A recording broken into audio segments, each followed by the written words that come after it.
बिस्मिल्लाहिर्रहमानिर्रहीम अस्सलामुअलैकुम। Chapter number 18 का क्वेश्चन नंबर 23 का part B. A group of 12 children are found to have the following intelligence questions. ये मेरे पास 12 वैल्यूज़ गिवन है। Is it reasonable to suppose that these children have come from a large population whose average IQ is 115। ये हमारे पास mu की value 115 है। अब हम आते हैं इसके सॉल्यूशन की तरफ। First step is that H naught mu which is equal to 115 and H1 जो H नॉट का अल्टरनेटिव होता है म्यू नॉट इक्वल टू 115।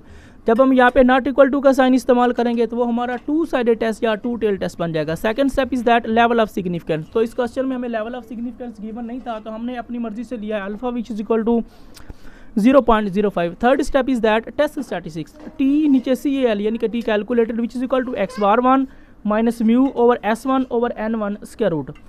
अब मैंने यहाँ पे 1 का इनसा क्यों यूज़ किया है क्योंकि नेक्स्ट मैंने पार्ट C सॉल्व करना है और मैंने B की वैल्यूज़ को C में भी यूज़ करना है, जिसकी वजह से मैं 1 यूज़ कर रहा हूँ। लेकिन अगर आपने ओनली पार्ट B सॉल्व करना है तो फिर आपको 1 लगाने की ज़रूरत नहीं है। नीचे मैंने लिखा है D.F which is equal to N1 minus 1। D.F mean होता है degree of freedom. Fourth step है कैलकुलेशन। सबसे पहले जो मुझे वैल्यूज़ गिवन थी 12 उसको मैंने x1 का नाम दिया, तरतीब के साथ वो मैंने 12 वैल्यू लिख दी है। नेक्स्ट मैंने कॉलम बनाया x1 स्क्वायर का। x1 स्क्वायर का मतलब है आपने x1 की हर वैल्यू का स्क्वायर लेना, फर्स्ट वैल्यू का स्क्वायर, सेकंड का, थर्ड का एंड सो ऑन 12 वैल्यू तक आपने इसका स्क्वायर लेना है। फिर आपने इन तमाम वैल्यूज़ को ऐड करना है तो आपके पास x1 स्क्वायर की वैल्यू बन जाएगी 169350 और x1 की हमारे पास वैल्यू बनी थी 1422। नीचे मैंने लिखा है 3 डॉट लगा के N1 क्या है, आपने x1 की वैल्यू को काउंट करना है तो ये आपके पास 12 बन जाएगी तो आपका N1 बन गया 12। फर्स्ट स्टेप मैं फाइंड करने जा रहा हूँ x⁴1। यहाँ पे मुझे म्यू और N1 की वैल्यू गिवन है जबकि x⁴1 और S1 की वैल्यू गिवन नहीं है। तो फर्स्ट मैं फाइंड करने जा रहा हूँ x⁴1 बराबर होता है summation x1 over N1। Summation x1 की मेरे पास वैल्यू है 1422, N1 की मेरे पास वैल्यू 12 है। आपने 1422 को डिवाइड करना है 12 के ऊपर तो आपके पास इसकी x⁴1 की वैल्यू बन जाएगी 118.5। नेक्स्ट मुझे चाहिए S1 तो मैं यहाँ पे पहले फाइंड करूँगा S1 स्क्वायर और बाद में इसका स्क्वायर खत्म कर लूँगा। S1 square which is equal to 1 over N1 minus 1 summation x1 square minus summation x1 इसके ऊपर स्क्वायर नीचे N1। अब 1 ओवर N1 की जगह उसकी वैल्यू 12 साथ में minus 1 summation x1 square. Summation x1 square की मेरे पास वैल्यू 169350 फिर माइनस समेशन x1 इसके ऊपर स्क्वायर। समेशन x1 की मेरे पास वैल्यू 1422 इसके ऊपर स्क्वायर था तो यहाँ पे मैंने स्क्वायर लगा दिया। नीचे मेरे पास N1 उसकी मेरे पास वैल्यू 12 है। अब 1 ओवर 12 में से 1 बाकी 11, फर्स्ट वैल्यू सेम माइनस भी सेम, आपने इस वैल्यू का स्क्वायर लेना है तो आपके पास वैल्यू बन जाएगी 20228084 नीचे मेरे पास 12।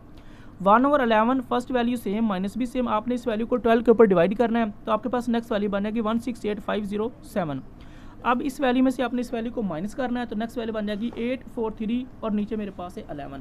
अब S1 स्क्वायर की मेरे पास वैल्यू आई है, मैंने 843 को 11 के ऊपर डिवाइड किया तो मेरे पास S1 स्क्वायर की वैल्यू बन गई 76.64। अब मुझे चाहिए S1 की वैल्यू। S1 की वैल्यू फाइंड करने के लिए यहाँ पे मैंने इंप्लाइज का साइन यूज़ किया है। मैं दोनों साइड स्क्वायर रूट लूँगा, इधर भी स्क्वायर रूट और इसके ऊपर भी स्क्वायर रूट। स्क्वायर से स्क्वायर रूट काट के पीछे S1 बच गया। 76.64 की मैंने कैलकुलेटर से स्क्वायर रूट लिए तो मेरे पास उसकी वैल्यू बन गई 8.75। अब S1 की भी हमने वैल्यू फाइंड कर ली है, x⁴1 की भी वैल्यू फाइंड कर ली जबकि म्यू और N1 की मेरे पास वैल्यू पहले ही मौजूद थी। अब मैं ये तमाम वैल्यूज टी कैलकुलेटर के फार्मूले में पुट करूंगा।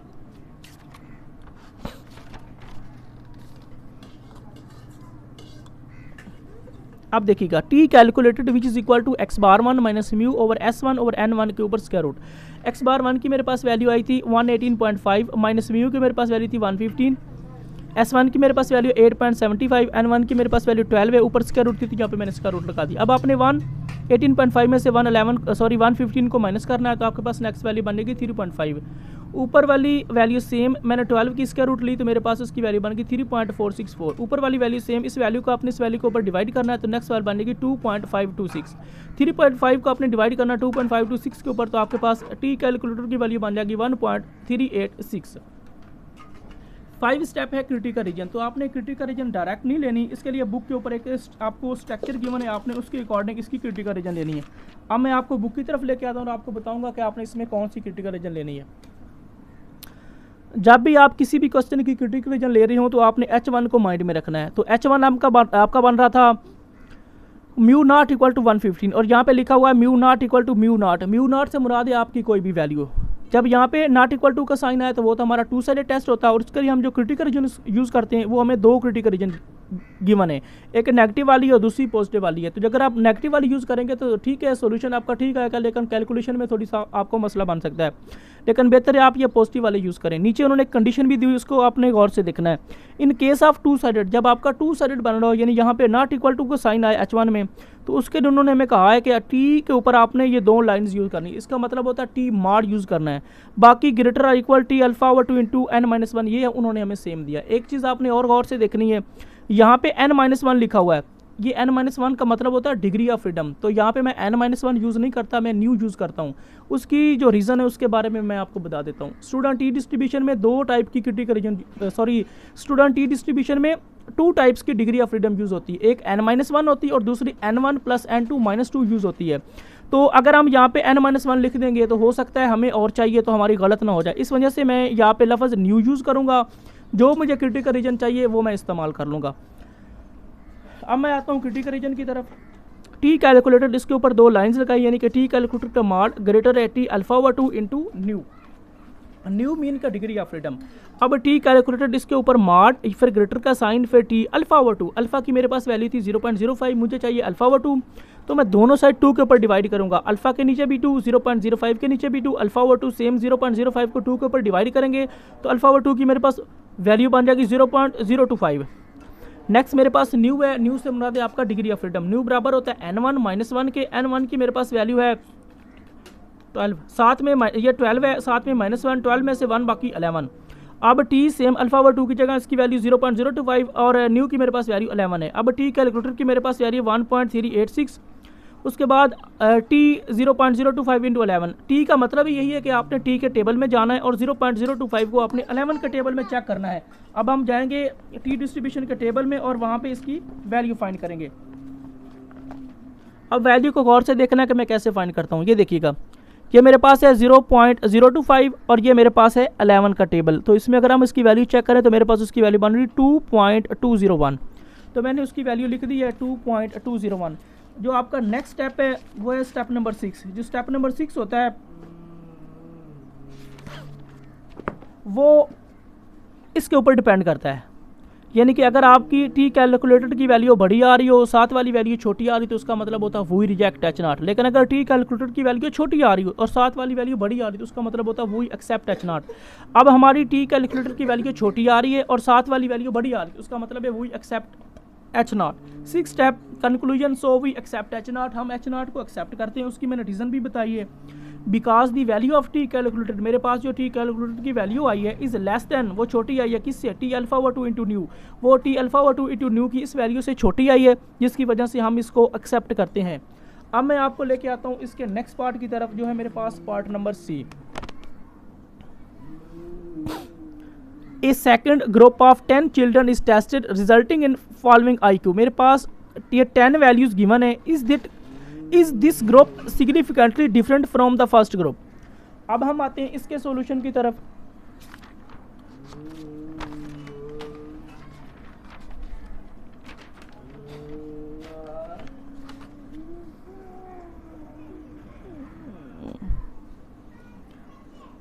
अब एक बात को आपने गौर से समझना है,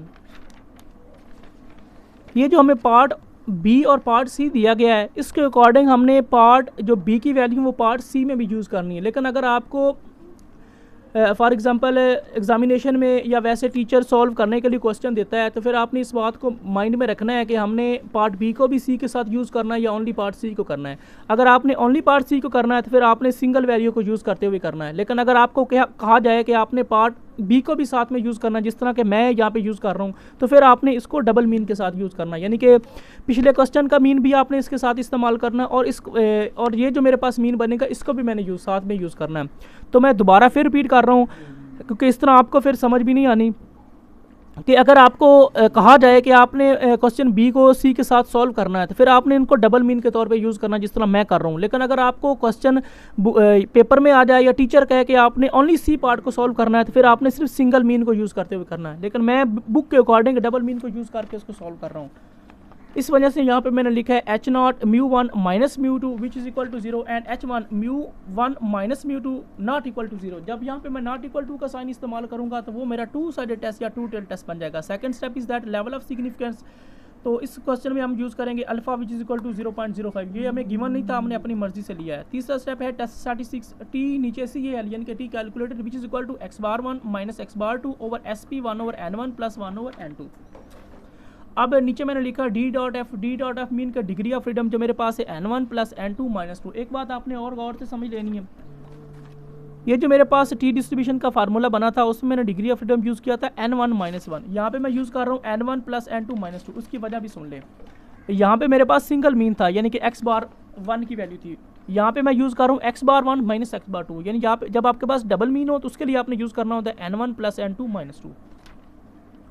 फोर्थ स्टेप है कैलकुलेशन। मेरे पास जो वैल्यूज़ गिवन थी 10 उसको मैंने नाम दिया x2 का, तरतीब के साथ वो मैंने वैल्यूज़ लिख दी, उसको मैंने ऐड किया तो मेरे पास x2 की वैल्यू बन गई 1103। नेक्स्ट मैंने कॉलम बनाया x2 स्क्वायर का। x2 स्क्वायर का मतलब है कि आपने x2 की हर वैल्यू का स्क्वायर लेना है, फर्स्ट का, सेकंड का, थर्ड का, 4 का एंड सो ऑन 10 वैल्यू तक आपने इसका कैलकुलेटर से स्क्वायर लेना है। उसके बाद आपने इन तमाम वैल्यूज़ को ऐड कर देना है तो आपके पास x2 स्क्वायर की वैल्यू बन जाएगी 121897।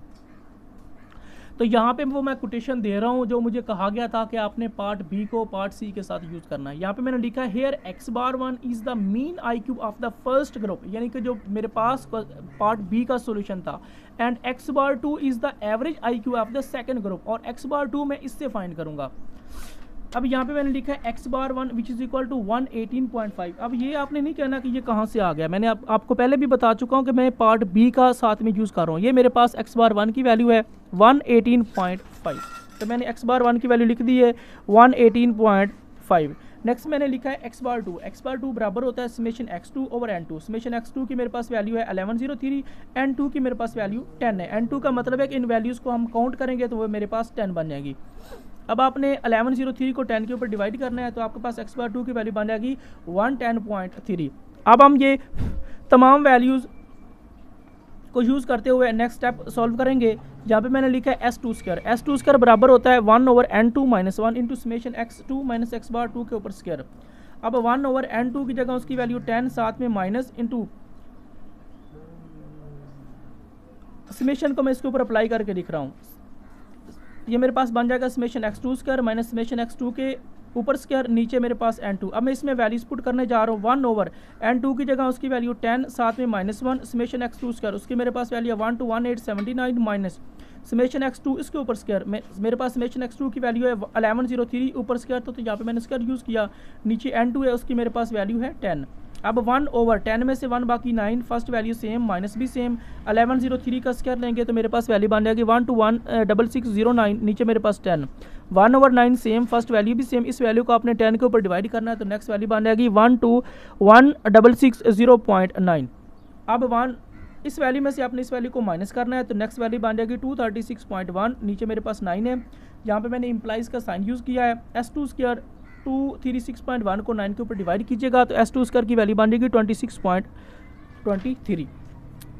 अब हम आते हैं नेक्स्ट पेज की तरफ। यहाँ पे मैं फाइंड करने जा रहा हूँ S square P which is equal to n1 minus one S1 square plus n2 minus one S2 square. अब मेरे पास n1 की वैल्यू 12 है, साथ में माइनस वन S1 स्क्वायर की मेरे पास वैल्यू 76.64 है, प्लस n2 की मेरे पास वैल्यू 10 है, साथ में माइनस वन S2 स्क्वायर की मेरे पास वैल्यू है 26.23।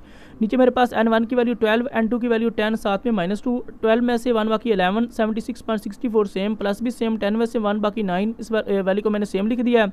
12 और 10 22, साथ में माइनस 2, 11 को इससे मल्टीप्लाई किया तो वो बन गया 843.04, प्लस 9 को इससे मल्टीप्लाई किया तो वो बन गया 236.07, 22 में से 2 को माइनस किया तो 20 बन गया।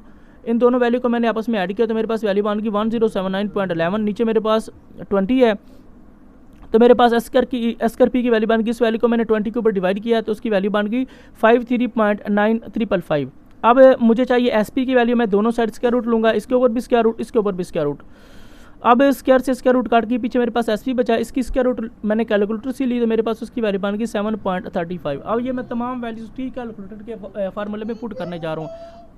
एक्स बार वन की मेरे पास वैल्यू है 118.5 माइनस एक्स बार टू की मेरे पास वैल्यू है 110.3, SP की मेरे पास वैल्यू आई थी 7.35, 1/n1 की मेरे पास वैल्यू 12 है, 1/n2 की मेरे पास वैल्यू 10 है। इस वैल्यू में से मैंने इस वैल्यू को माइनस किया तो मेरे पास इसकी वैल्यू बन गई 8.2, 7.35 सेम, 1 को मैंने 12 के ऊपर डिवाइड किया तो मेरे पास वैल्यू बन गई 0.083। अब प्लस का साइन 1 को मैंने 10 के ऊपर डिवाइड किया तो मेरे पास इसकी वैल्यू बन गई 0.1। अब 8.2 सेम, 7.35 भी सेम, इन दोनों को मैंने ऐड किया तो मेरे पास उसकी वैल्यू बन गई 0.183। ऊपर वाली वैल्यू सेम, 7.35 भी सेम, आपने 0.183 की स्क्वायर रूट लेनी है तो आपके पास वैल्यू बनेगी 0.4278। ऊपर वाली वैल्यू सेम, इन दोनों को आपने आपस में मल्टीप्लाई करना है तो आपके पास नेक्स्ट वैल्यू बनेगी 3.17। अब आपने 8.2 को 3.147 के ऊपर डिवाइड करना है तो आपके पास टी कैलकुलेटर की वैल्यू बन जाएगी 2.61। 5 स्टेप है क्रिटिकल रीजन।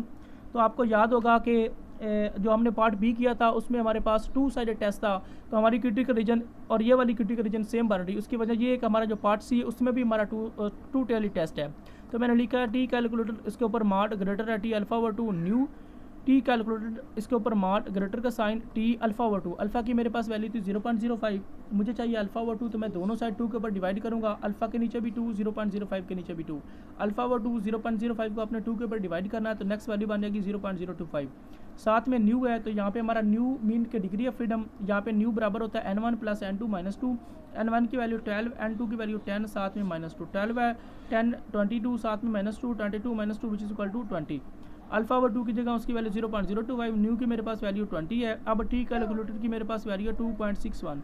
इसकी वैल्यू हम बुक के ऊपर जो टेबल बना उससे चेक करते हैं। ये चेक करने का तरीका क्या होता है, जब यहाँ पे टी बताया गया तो उसका मतलब है आपने टी के टेबल में जाना है। अगर यहाँ पे कोई और आपको बताया जाए, जी बताया जाए, काई स्क्वायर बताया जाए तो आपने उसके टेबल में जाना है। अब हमें टी गिवन है तो हम टी के टेबल में जाएंगे, हम 0.025 को 20 के टेबल में चेक करेंगे। ये मेरे पास है 0.025 और ये मेरे पास है 20 का टेबल, तो उसकी वैल्यू बन रही 2.086। तो मैंने उसकी वैल्यू लिख दी है 2.086। स्टेप नंबर 6 है कंक्लूजन। जो कंक्लूजन होता है वो इस स्टेप के ऊपर डिपेंड करता है। अगर आपकी टी कैलकुलेटर की वैल्यू बड़ी बन रही हो और साथ वाली वैल्यू छोटी आ रही तो उसका मतलब होता है वो रिजेक्ट एच नॉट। लेकिन अगर टी कैलकुलेटर की वैल्यू छोटी आ रही हो और साथ वाली वैल्यू बड़ी आ रही तो उसका मतलब होता है वो एक्सेप्ट एच नॉट। अब हमारी टी कैलकुलेटर की वैल्यू बड़ी आ रही है और साथ वाली वैल्यू छोटी आ रही तो उसका मतलब है वो reject H naught. 6 step conclusion. So we reject H naught, हम एच नॉट को रिजेक्ट करते हैं। उसकी मैंने रीज़न भी बताई है, because the value of T calculated, मेरे पास जो टी कैलकुलेटेड की ये वैल्यू आई है is greater than t alpha over 2 into nu, वो t alpha over 2 into nu की इस वैल्यू से बड़ी आई है जिसकी वजह से हम इसको रिजेक्ट करते हैं।